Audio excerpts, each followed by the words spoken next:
Para bapak, ibu, saudara-saudari yang berbahagia, selamat pagi, terpujilah Sang Buddha, Namo Buddhaya.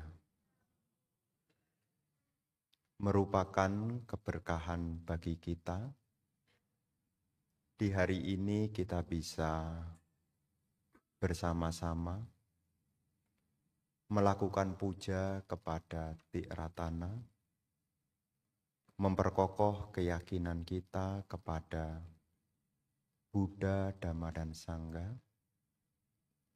memperbarui sila, mengingat kembali ajaran-ajaran luhur Guru Agung Sang Buddha, serta di kesempatan hari ini kita punya kesempatan yang baik untuk kembali mendengarkan Dhamma, ajaran Guru Agung Sang Buddha.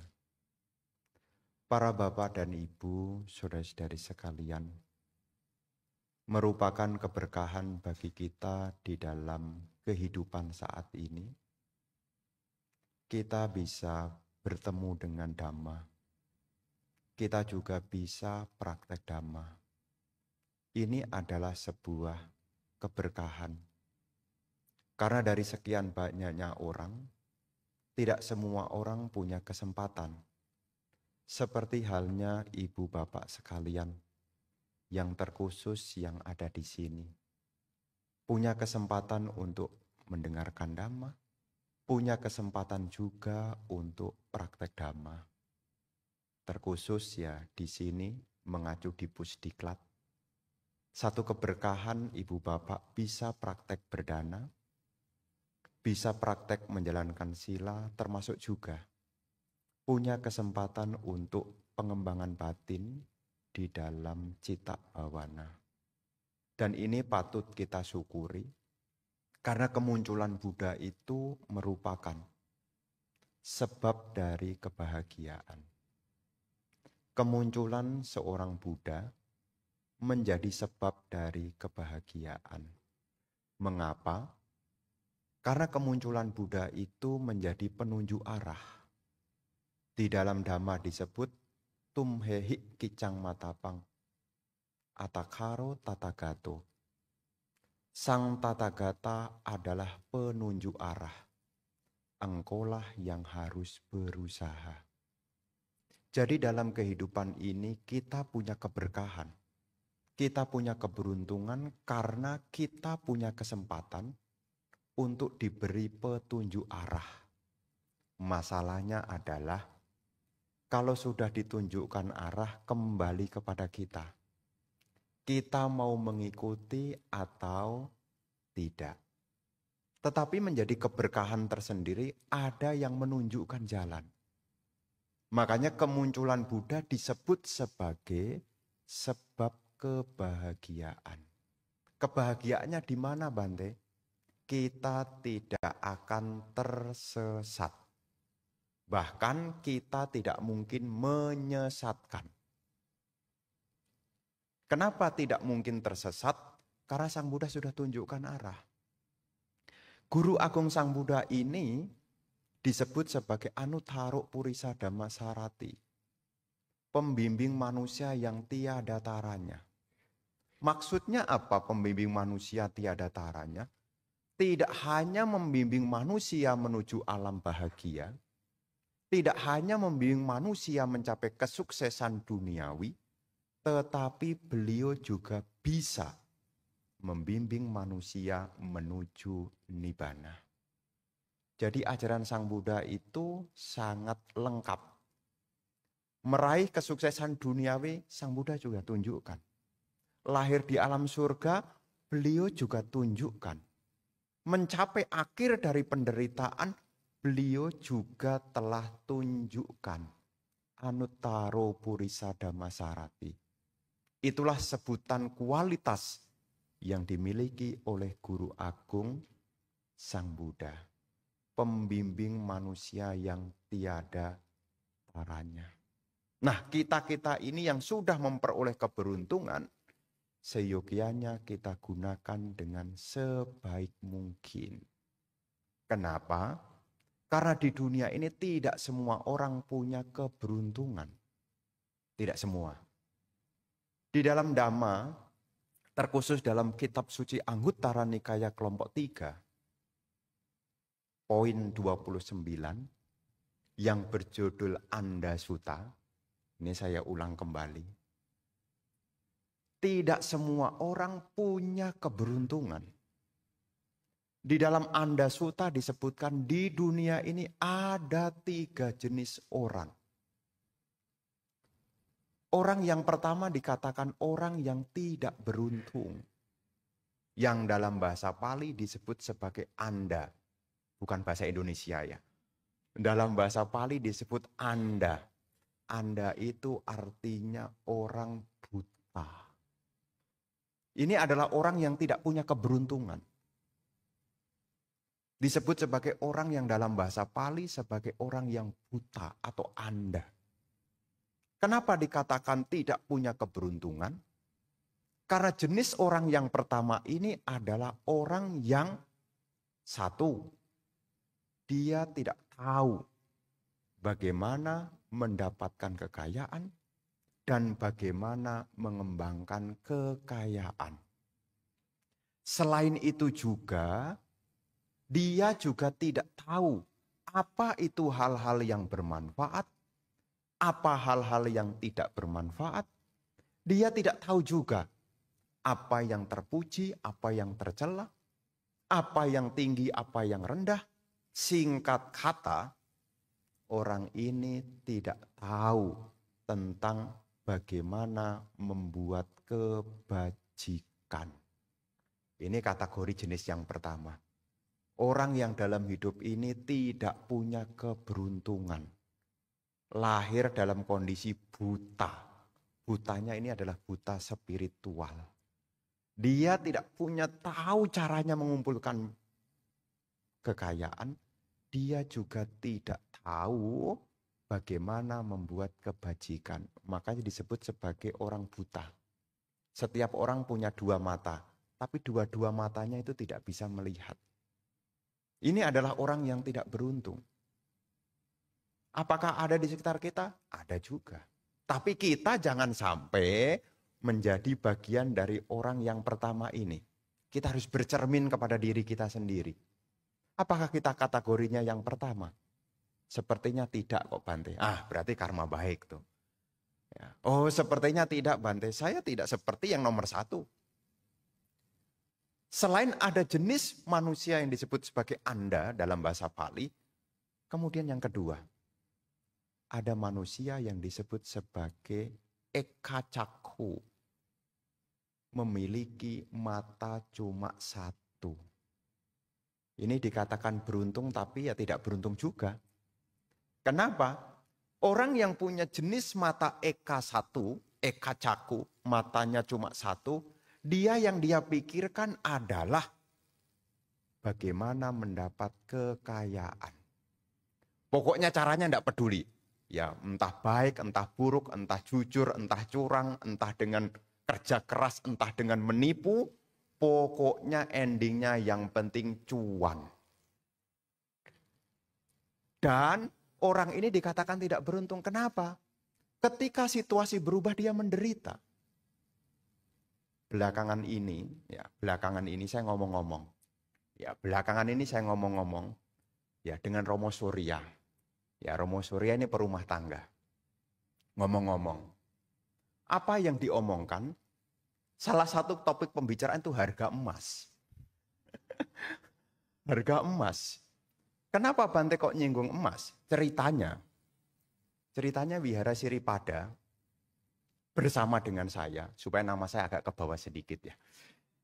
Ceritanya bersama dengan saya, ini sedang membuat perbaikan, yakni membuat Buddha Parinibbana. Dan nanti rencananya, itu mau dicor. Dan di dalam pengecoran itu rencana karena belum jadi,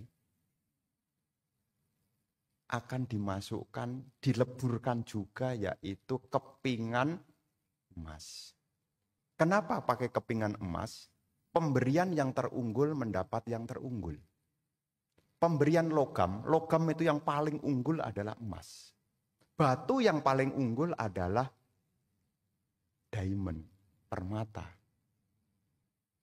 Nah, karena memberi yang terbaik, pengurus bersama dengan saya ngomong,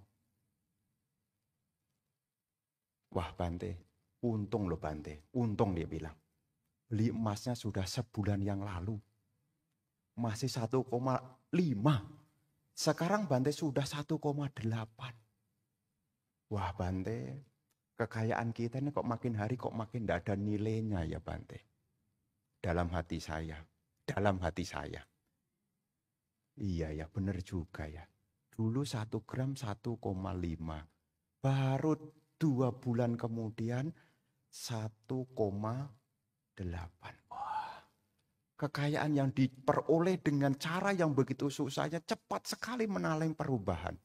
Kalau seseorang yang matanya itu hanya 1, dia akan menderita. Kekayaanku jadi berkurang, padahal masih ada. Ya. Dia sangat menderita, kenapa? Karena yang dia pikirkan adalah bagaimana menambah kekayaan, dan dia tidak ingat bahwasanya kekayaan ini juga sifatnya tidak kekal. Nah, orang yang bermata 1, ya, ciri dari orang yang bermata 1 itu gampang menderita kalau kekayaannya berubah. Belum sempat beli dolar, dolarnya sudah keburu naik. Itu menderita juga tuh. Kalau tahu begini, kemarin saya udah beli duluan, saya borong. Oh, dia juga menderita.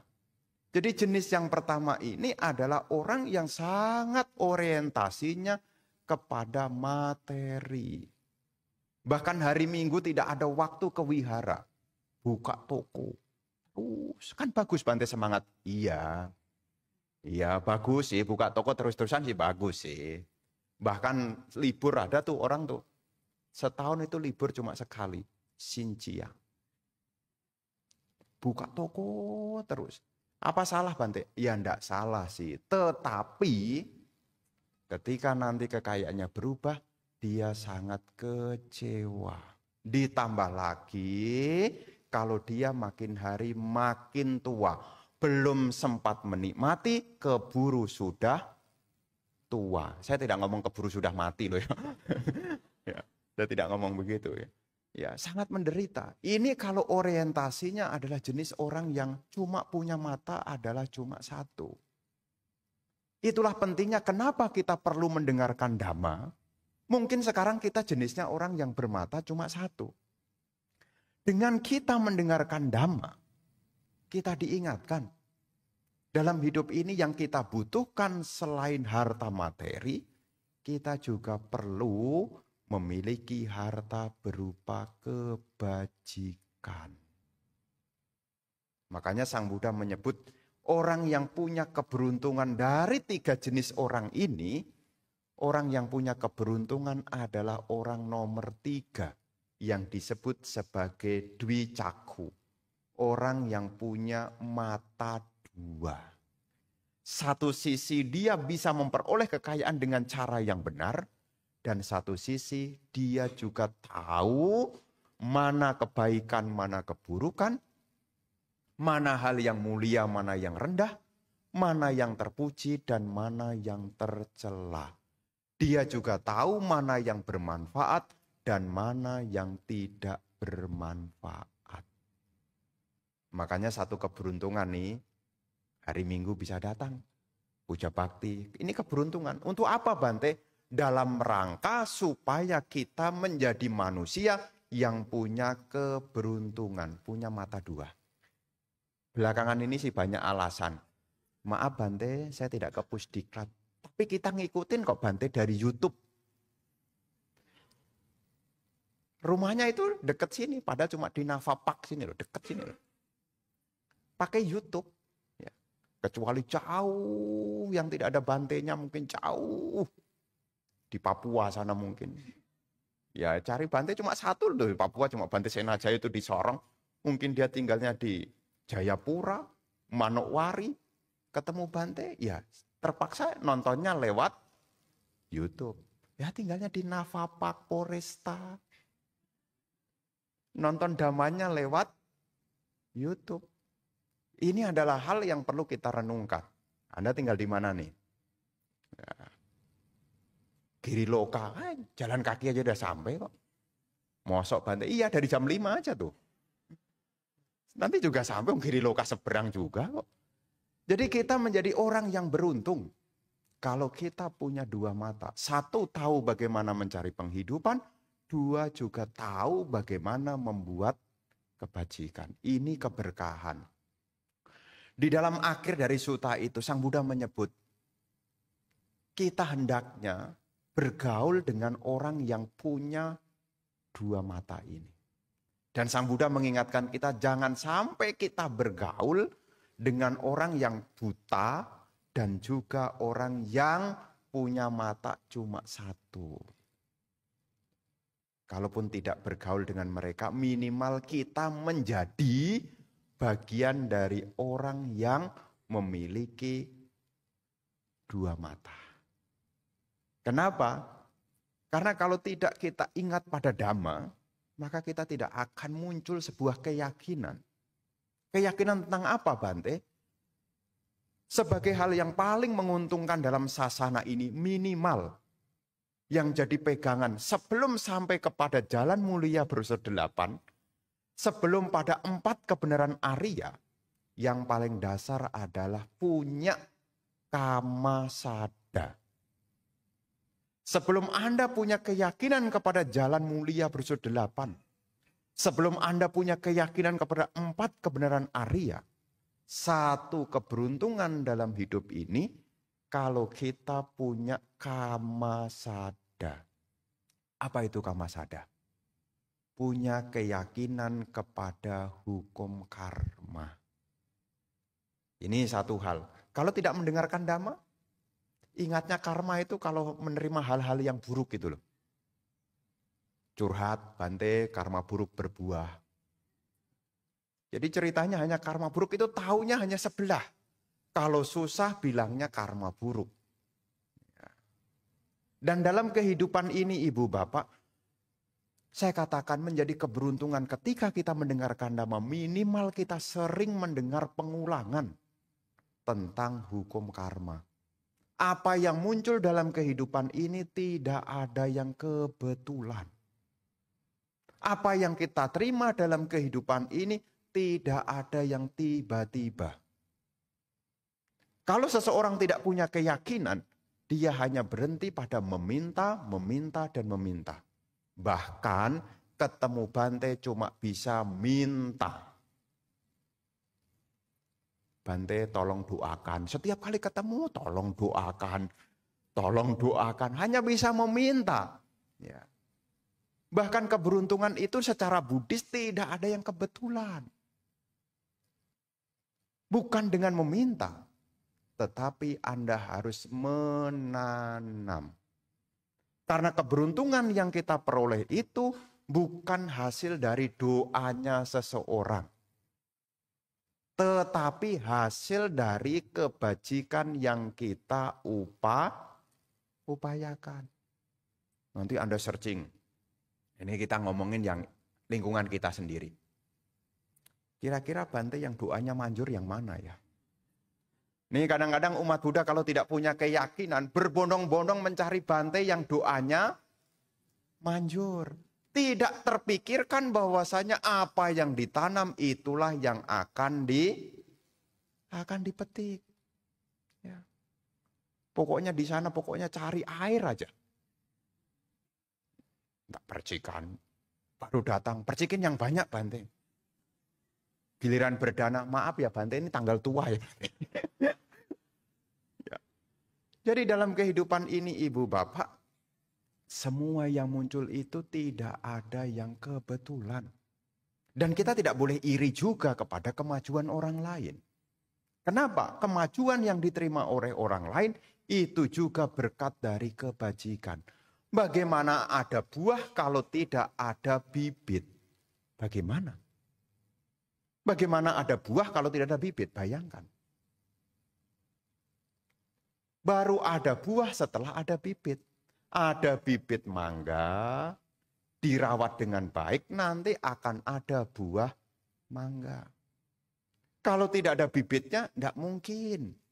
Tiba-tiba mangga itu datang. Lah kan ada fresh mart nanti. Fresh mart itu pun yang dijual di sana sekalipun, itu pun juga ada benihnya. Semua yang muncul ini tidak ada yang kebetulan. Maka satu keberuntungan dalam kehidupan kita ini, kita mengkondisikan diri kita ini agar menjadi orang yang punya dua mata. Salah satu mata yang pertama adalah tahu bagaimana membuat kekayaan, tahu juga bagaimana membuat kebajikan. Kenapa topik ini perlu diulang-ulang? Karena makin hari segalanya mengalami perubahan. Yang dalam bahasa populer sekarang, saya sih tidak ngikuti, hanya dengar-dengar, lama-lama nular juga. Katanya kondisinya sedang tidak baik-baik saja. Tetapi kita jangan sampai lengah. Meskipun kondisi sedang tidak baik-baik saja, kita jangan sampai lengah. Karena ketakutan tidak akan membawa perubahan apa-apa. Kekecewaan juga tidak akan merubah kita jadi apa-apa. Maka dengan kita ingat ajaran Sang Buddha, seperti pesan Guru Agung Sang Buddha yang terakhir kalinya, Wayodamo Sangkara Apamadena Sampadeta. Segala bentukan ini tidak ada yang kekal. Jadi kalau seandainya ada perubahan, Anda jangan takut. Kalaupun ada perubahan, Anda jangan khawatir. Terus apa yang harus kita lakukan, Bante? Apamadena Sampadeta. Berjuanglah dengan sungguh-sungguh. Yang sekolah, sekolahlah yang rajin. Yang bekerja, bekerjalah dengan sungguh-sungguh. Yang jadi suami, suaminya yang baik. Yang jadi istri, istri yang baik. Kalau kebaikan-kebaikan ini dilakukan, maka kebaikan ini akan mendatangkan keberkahan. Karena segala sesuatu yang muncul, tidak ada yang kebetulan. Maka satu keberuntungan dan satu kebahagiaan dalam hidup kita. Di dalam syair Dhammapada dikatakan, sungguh bahagia dalam hidup ini. Di saat kita butuh, ada orang yang membantu. Ini sungguh bahagia. Di saat butuh ada orang yang membantu. Ini sungguh bahagia. Sungguh bahagia juga dalam hidup ini kalau kita punya rasa cukup. Dan sungguh bahagia juga sebelum ajal datang kita punya kebaikan. Dan di akhir dikatakan sungguh bahagia ketika kita mampu melenyapkan noda-noda batin. Untuk yang pertama dan yang kedua. Sungguh bahagia. Di saat kita membutuhkan, kita punya orang yang membantu.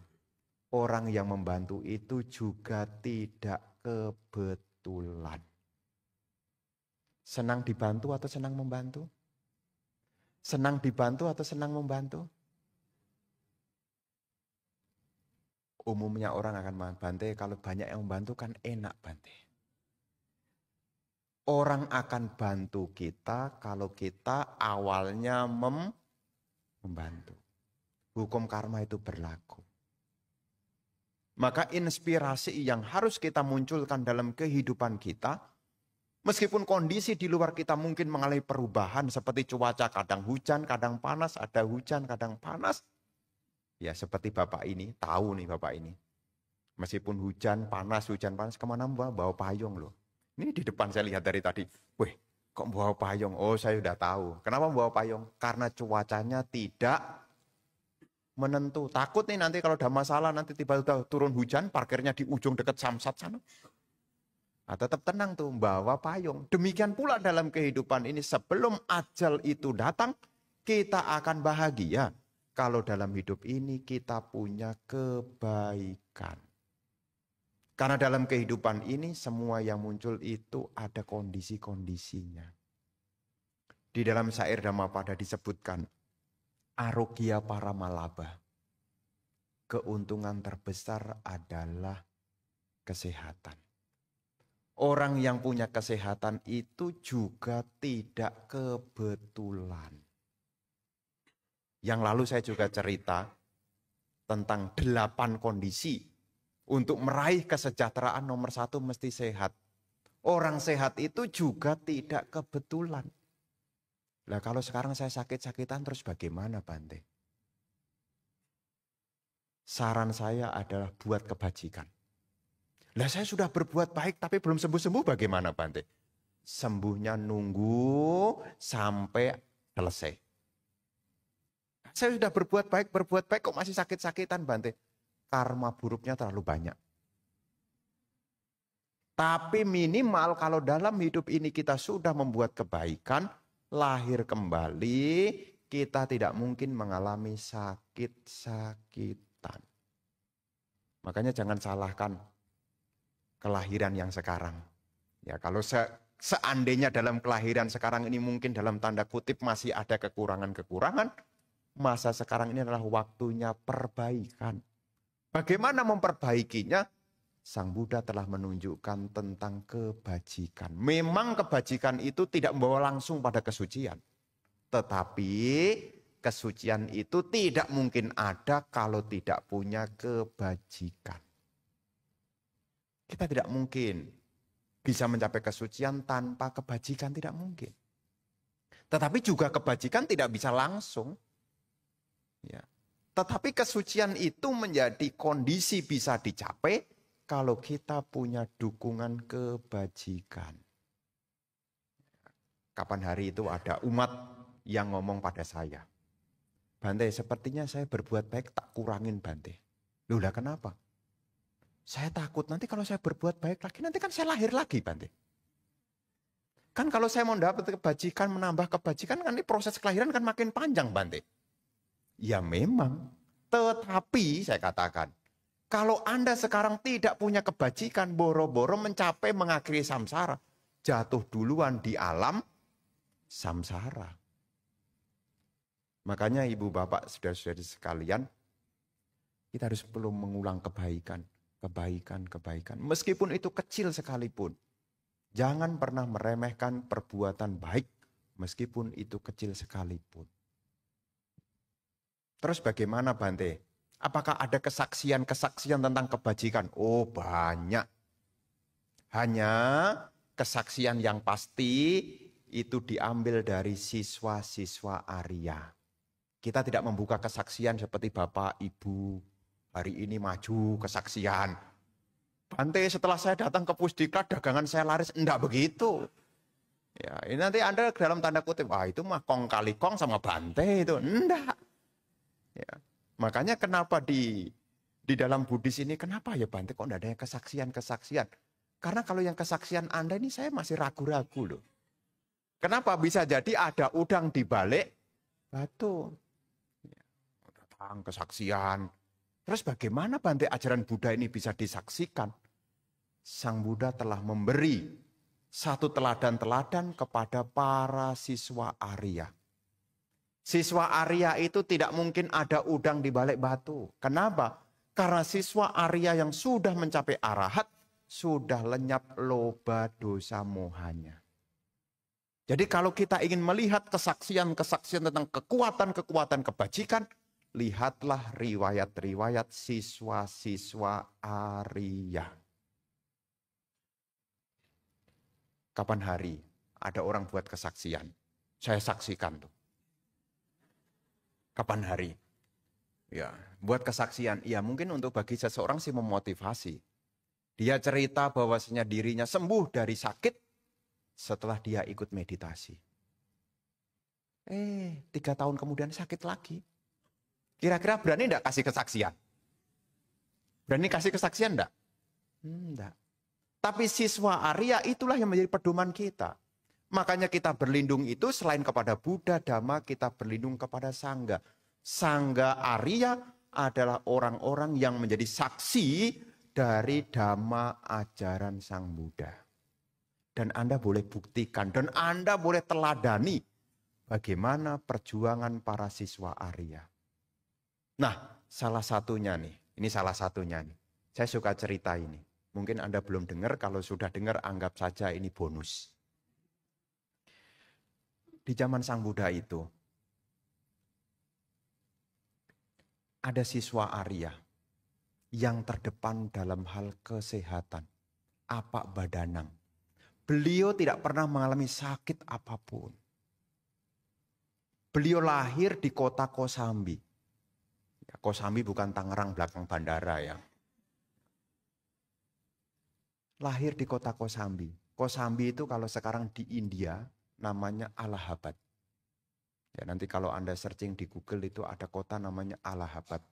Di kota Allahabad itu juga ada bangunan menjadi tanda tempat suci juga. Ada pilar Asoka juga di Allahabad. Di kota Kosambia itu ada lahir siswa Arya. Beliau terdepan dalam hal kesehatan. Beliau tidak pernah mengalami sakit. Dan beliau tutup usia sampai umur 160 tahun. Zaman Buddha Gotama, rata-rata manusia meninggal umur 100. Ini 160 tahun baru meninggal. Dan meninggalnya tidak merepotkan orang. Jadi biku umur 80 tahun. Baik itu menjadi perumah tangga selama 80 tahun, baik itu menjadi biku selama 80 tahun, tidak pernah mengalami sakit apapun. Bahkan di dalam kitab komentar dikatakan, beliau tidak pernah mengambil seleb. Seleb kalau zaman sekarang tuh tahu enggak, remason. Ya. Jadi tidak pernah pakai minyak gosok. Apalagi kayak kita nih duduk sebentar dalam meditasi selesai kakinya diurut, itu enggak. Tidak pernah merasa sakit apapun. Bahkan dikatakan tidak pernah mengambil seleb untuk ngoles pereda nyeri. Tidak pernah. Apalagi menghirup inhaler. Tidak pernah. Tidak pernah. Pilek. Tidak pernah. Boro-boro penyakit yang berat. Yang ringan kayak kita nih. Kayak kita nih. Termasuk saya juga. Tidak pernah batuk juga loh. Tidak pernah batuk juga. Siapa Bante ini Bante? Adalah Bante Bakula. Beliau adalah siswa Arya yang menjadi saksi begitu hebatnya kebajikan. Bante Bakula ini tidak pernah mengalami sakit apapun. Namanya Bakula. Ba itu artinya dua. Kula itu artinya keluarga. Dua keluarga. Di zaman Buddha Gotama ini, ya, sebelum Sang Buddha mencapai pencerahan, beliau lahir ke dunia ini. Di kota Kosambi. Ketika Bante Bakula ini masuk ke rahim ibunya, artinya ibunya mengandung, usaha ayahnya itu, bapaknya itu jadi maju. Jadi anaknya ini ya mungkin karma baik keluarga juga sih. Ibunya punya karma baik, bapaknya punya karma baik, anaknya juga punya karma baik juga. Karena tidak mungkin muncul di keluarga kebetulan itu tidak mungkin. Sama-sama punya karma baik juga. Nah, ketika masuk ke rahim ibunya, ayahnya adalah pedagang di kota Kosambi. Dagangannya maju pesat. Dan ibunya menyadari, semenjak hamil anak ini ya, usahanya maju. Nah, ketika lahir, setelah ibunya mengandung selama 10 bulan, bukan 9 bulan 10 hari. Ya, 10 bulan dikatakan lahir. Dalam satu tradisi masyarakat India zaman itu, supaya anaknya itu sehat dan umur panjang, satu tradisi dibawa ke sungai untuk dimandikan. Dan bayi kecil yang menjadi Bante Bakula ini, dibawa ke sungai Yamuna. Sungai Yamunanya sampai sekarang masih ada. Nanti kalau Anda datang ke India, ya sekarang nggak usah datang sih ya. Pakai searching YouTube, searching Google Map. Yamuna River, nanti ketemu. Kok Bante tahu? Sudah saya cari duluan. Ada. Oh. Ketika proses pemandian itu, ketika pelayannya itu mau memandikan, mau dimandikan ke sungai Yamuna, tiba-tiba ada ikan yang besar. Datang, pelayannya takut, bayinya dilepas. Dan bayi itu dimakan oleh ikan. Dikatakan meskipun dimakan oleh ikan, bayi itu tidak mengalami kondisi yang menyakitkan. Bahkan di dalam komentar, tetap seperti di dalam kamar. Kok bisa Bante? Lagi-lagi kekuatan kebajikan. Terbawa ikan besar itu, ya bayangkan loh, kalau ikan bisa nelen bayi, kira-kira ikannya segede apa? Mungkin segede mobil Avanza. Gede kan, bisa nelen. Nah, apa yang terjadi Bapak Ibu? Bayi ini terbawa sampai 30 yojana. 30 yojana. 1 yojana sama dengan 15 kilometer. Kalau 30 yojana sama dengan berapa kilometer? Berapa? 450 kilometer. Terbawa di sungai Yamuna, sampailah di muara. Pertemuan antara sungai Yamuna dengan sungai Gangga itu ada kota yang disebut kota Varanasi. Kalau sekarang kota itu menjadi kota Varanasi. Bayi itu terbawa. Dan ikan ini yang bawa tadi, ya, dia merasa seolah-olah menelan bola api.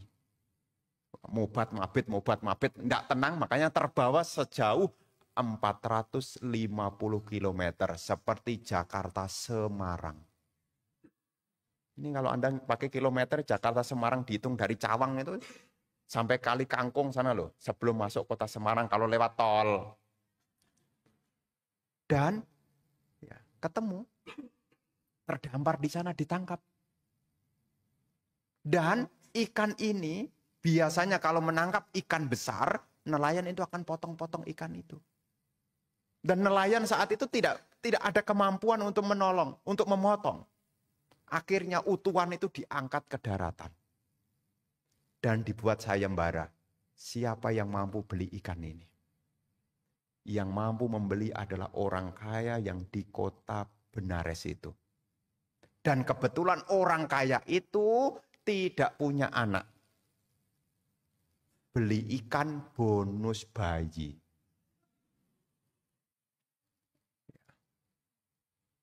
Dan ketika proses mau mengeluarkan itu, biasanya kalau memotong-motong itu urusannya pelayannya. Tetapi ini ada hal yang rasanya ibu ini terdorong untuk memotong sendiri. Biasanya kalau belah ikan itu dari perutnya, ini dari belakang. Ini ibu-ibu nih yang tahu cara belah ikan. Jadi cara bersihkan ikan dimulai dari temboloknya dibuang. Betul kan ya? Iya, karena saya sudah interview duluan. Nah, setelah itu kemudian diketemukan. Terdengar siar berita. Ini cerita kalau zaman sekarang tuh jadi viral. Ada seorang beli ikan dapat bayi. Bayinya hidup. Dan bayi ini sangat-sangat kulitnya keemasan. Sangat-sangat menarik. Dan sangat viral sekali. Saat itu viral. Terdengar beritanya. Ya, bayangkan nih kalau zaman sekarang nih. Tiba-tiba ada berita. Di Semarang. Ada orang dapat bayi. Bayinya dari dalam ikan. Oh, berita itu menyebar. Sampai ke kota Kosambi. Ibu itu ingat. Itu jangan-jangan anak saya. Kemudian keluarga dari Kosambi datanglah menuju Varanasi. Dan di situ timbullah pertanyaan. Kamu dapat bayi dari mana? Oh, dapat bayi dari ikan. Lah, saya punya bayi.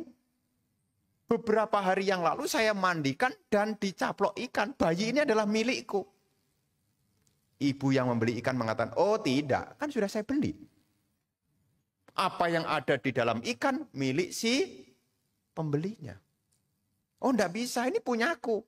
Akhirnya perdebatan ini dibawa kepada penguasa wilayah saat itu. Ya mungkin kalau sekarang kalau bukan RT ya RW bukan atau kepala desa. Akhirnya mereka sepakat, ya sudah. Yang merasana juga merasa memiliki, yang sini juga merasa memiliki juga.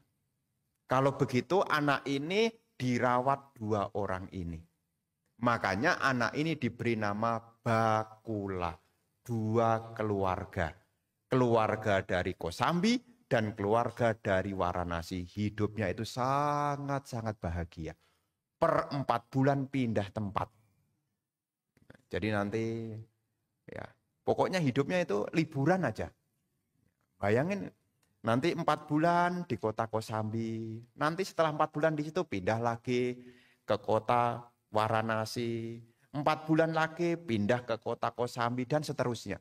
Sampai umur 80 tahun dan di kota Benares itu Sang Buddha membabarkan Dhamma yang pertama. Berjumpalah di situ. Dan ada dorongan kebajikan masa lalu. Ada keinginan untuk menjumpai Sang Buddha. Makanya setiap pertemuan itu tidak ada yang kebetulan tuh. Rasanya kepengen sekali. Jadi tidak bisa ditolak. Nah, jadi kalau Anda punya keinginan yang begitu kuatnya untuk melakukan kebajikan, bisa jadi dukungan karma Anda di masa lampau sangat kuat sekali. Nah, disitulah di umur 80 tahun, ya setelah menikmati duniawi, umur 80 tahun menjadi biku. Setelah 7 hari berlatih, hari ke-8 menjadi seorang arahat. Jadi proses pencapaiannya arahat itu cepat sekali. Kok bisa ya Bante? Itulah kekuatan dari kebajikan. Dan selama hidupnya beliau itu tidak pernah merepotkan siapapun. Bahkan nih, ini rasanya kayak tidak masuk akal ya. Per 6 bulan itu ganti jubah. Dia datang ke kota Kosambi, keluarga dari Kosambi nyiapkan jubah dipakai. Dia pindah lagi ke kota Varanasi, keluarga di Varanasi nyiapkan jubah lagi. Jadi ceritanya gonta-ganti jubah, gonta-ganti jubah. Kok bisa ya Bante begitu? Ya, itulah kekuatan kebajikan. Dikatakan di situ, beliau tidak pernah menjahit. Tidak pernah mengumpulkan kain untuk buat jubah. Bahkan beliau tidak pernah pindah patah. Kok bisa Bante? Karena keluarganya sama-sama dari keluarga kaya. Jadi dari pihak keluarga yang sana support, keluarga sini support. Nggak usah keliling pindah patah. Kenapa? Karena pelayan-pelayan yang selama ini melayani, sekarang nggak ada yang dilayani sudah jadi biku, ya sudah berdana aja. Kok bisa begitu Bante? Itulah kekuatan dari kebajikan. Kenapa begitu banyaknya kebajikan yang dimiliki oleh Bante Bakula, Bante? Sebetulnya ini dimulai dari tekad beliau di zaman Buddha Anomodasi. Buddha Anomodasi itu kalau di dalam silsilah 28 para Buddha itu, Buddha Anomodasi itu urutan nomor 10. Buddha Anomodasi. Nah, di zaman Buddha Anomodasi itu sakit. Dikatakan di dalam catatan, sakitnya apa? Sakit kembung, masuk angin. Banyak gas di perutnya. Beliau saat itu menjadi seorang yang sudah jadi pertapa. Mendengar kemunculan Buddha Anomodasi, timbul rasa bahagia. Mendengar Buddha Anomodasi sakit perut, kembung tadi, kemudian mencari obat. Obatnya apa? Dikasih ubi. Ya, kapan hari saya ketemu Shinsei di Gading Serpong. Setelah dicek begitu, saya dicek sama Shinsei-nya. Wah Bante ini di perut banyak gas ini Bante. Terus gimana? Ya makan ubi cilembu Bante. Ubi cilembu. Dapatnya dari mana? Dari umat. Oh semenjak itu kasih cilembu.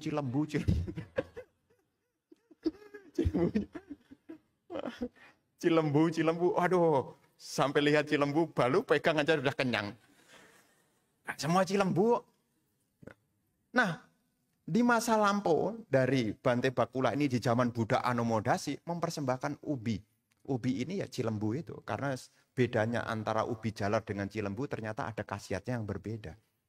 Ya, saya tidak ada hubungannya dengan Shinsei. Tapi saya sudah tanya duluan. Ya, ternyata bisa mengurangi. Jadi kalau seandainya perutnya kembung, kembung itu bisa berkurang, ya makan itu. Ini tidak ada endorse tentang. Ya. Nah, setelah memberikan persembahan itu, apa yang dilakukan oleh masa lampau dari Bante Bakula ini? Beliau bertekad, semoga dengan kebajikan yang saya lakukan ini, saya tidak menderita sakit dan sakit sekecil apapun. Itulah tekad yang dimiliki. Dari situ sebetulnya. Di zaman Buddha anomodasi. Jadi dari pelajaran ini apa yang bisa kita tangkap, Bante? Kalau Anda berbuat baik, sertakanlah aspirasi yang baik. Ya. Jadi kalau seandainya nih tahu diri kita butuh apa, saya bukan ngajarin Anda loba, tetapi mengajari Anda menanam. Ya, nanti jangan kemudian dikomentari, Bante malah ngajarin loba. Enggak, saya ngajarin Anda menanam. Karena apa yang kita petik berdasarkan apa yang kita tanam. Kapan hari saya dikomentari begitu loh, wah Bante ngajarin orang loba. Enggak, saya hanya ngajarin nanam. Kalau Anda pengen buahnya kesehatan, ketika Anda berbuat baik, jangan lupa sampaikan aspirasi tentang kesehatan. Mumpung Anda sekarang masih punya kesempatan untuk berbuat baik. Jangan sampai nanti sudah lewat, kemudian baru dengar khotbah ini. Bante baru ngomong sekarang. Saya sekarang udah lahir kembali, baru ngomong sekarang. Ya, sekarang kita punya kesempatan. Di zaman Buddha anomodasi beliau bertekad. Ditambah lagi, beliau juga lahir nih. Di zaman Buddha Padumutara. Buddha Padumutara itu urutan ke-13. Urutan ke-13. Di zaman Buddha Padumutara itu, beliau mendengar. Ada siswa Buddha Padumutara yang dideklarasikan menjadi siswa yang terdepan dalam hal kesehatan. Saat itu beliau menjadi perumah tangga. Mendengar hal itu, beliau juga bertekad. Semoga saya juga nanti di masa yang akan datang menjadi siswa Arya yang terdepan di dalam kesehatan. Buddha Padumutara melihat, kamu nanti akan menjadi seorang biku yang terdepan di dalam kesehatan di era Buddha Gotama. Dan beliau membuat kebajikan kepada Buddha Padumutara itu selama 7 hari berturut-turut. Jadi dia punya aspirasi, untuk mewujudkan aspirasi itu, dia buat kebajikan berturut-turut. Nah, memang karma baiknya masa lampau itu luar biasa. Bertemu Buddha anomodasi punya kesempatan berbuat baik. Bertemu juga Buddha, siapa tadi namanya? Padumutara juga berbuat baik. Berikutnya, beliau juga berjumpa Buddha Wipasi. Mendengar Buddha Wipasi sakit dan murid-muridnya sakit, beliau mempersembahkan obat juga. Saat itu sedang keracunan, sehingga kulit ya dari Buddha Wipasi dan muridnya itu mengalami ya hijau gitu loh. Kulitnya jadi hijau. Dan beliau memberi obat. Dan itu menjadi kumpulan parami juga. Bertemu Buddha anomodasi berbuat baik. Bertemu Buddha Padumutara berbuat baik. Bertemu zamannya Buddha Wipasi berbuat baik. Nah, sebelum muncul Buddha Gotama, beliau juga terlahir di masa Buddha Kasapa. Di zaman Buddha Kasapa itu beliau menjadi seorang yang kaya, menjadi seorang kaya. Beliau mau bangun rumah ceritanya. Ya, pada saat mau bangun rumah mengumpulkan kayu, melewati satu kota. Dan di kota itu ada wihara yang rusak. Awalnya mau mencari kayu untuk dipakai sendiri. Tapi beliau berpikir, sementara saya akan perbaiki wihara ini aja dah. Selain dia memperbaiki wihara, dia juga melengkapi kebutuhan-kebutuhan di wihara. Ya, kuti disiapkan, toilet juga disiapkan. Pokoknya kebutuhan-kebutuhan, 4 kebutuhan pokok itu disiapkan. Itulah kenapa waktu zaman Buddha Gotama, Beliau tidak punya kekurangan apa-apa. Kenapa? Karena 4 kebutuhan pokok telah diberikan. Sandang, pangan, papan, obat-obatan. Ya, sudah diberikan. Makanya ketika beliau lahir di zaman Buddha Gautama, beliau tidak pernah mengalami kekurangan. Bahkan dikatakan kan beliau tidak berpindah patah. Dari kekuatan kebajikan. Ingat, apa yang ditanam itulah yang akan dipetik. Semua yang muncul tidak ada yang kebetulan. Dan karma baik akhirnya memuncak ketika lahir di zaman Buddha Gautama yang sekarang. Beliau terdepan dalam hal kesehatan. Dan semua ini dimulai dari apa? Dimulai karena tahu tentang kebajikan, karena punya keyakinan kepada hukum perbuatan. Ini yang patut kita renungkan di hari ini. Ya, jadi kita di hari ini punya satu kesempatan yang baik untuk mendengarkan kembali ajaran Sang Buddha supaya kita menjadi orang yang punya dwicaku, menjadi orang yang punya penglihatan. 2 mata bisa sama-sama melihat, tahu caranya mengumpulkan kebajikan dan juga tahu caranya mengumpulkan kekayaan. Maka kalau dalam hidup ini kita punya kesempatan untuk berbuat baik sebelum ajal tiba, inilah sebuah kebahagiaan. Inilah yang hari ini Bante sampaikan, mengingat saking semangatnya sampai lewat jamnya. Semoga apa yang hari ini kita lakukan bersama, semoga membawa keberkahan. Dan sekaligus juga saya menyampaikan anumodana. Terima kasih. Karena hari ini pas kebetulan juga hari berkelanjutan saya. Ya, tambah hari saya juga tambah tua juga. Ya, saya menyampaikan anumodana. Terima kasih atas segala support, dukungan selama ini. Karena saya bisa eksis juga karena berkat kebajikan dari ibu bapak yang mendukung selama saya tinggal di sini. Dan semoga kebajikan ini membawa manfaat ya terkhusus bagi orang tua saya. Karena orang tua saya yang melahirkan saya. Semoga ibu saya sehat, bahagia sejahtera. Semoga mendiang bapak saya juga berbahagia di tempat yang barunya. Dan semoga kita semua senantiasa maju di dalam dhamma. Semoga hal-hal baik selalu mendukung kita. Semoga dimanapun kita berada, semoga kita berjumpa dengan teman-teman yang bijaksana, yang membantu menuntun kita menuju kepada kebahagiaan. Semoga semua makhluk berbahagia, sabe sata bawantu, sukitata. Sadhu, sadhu, sadhu.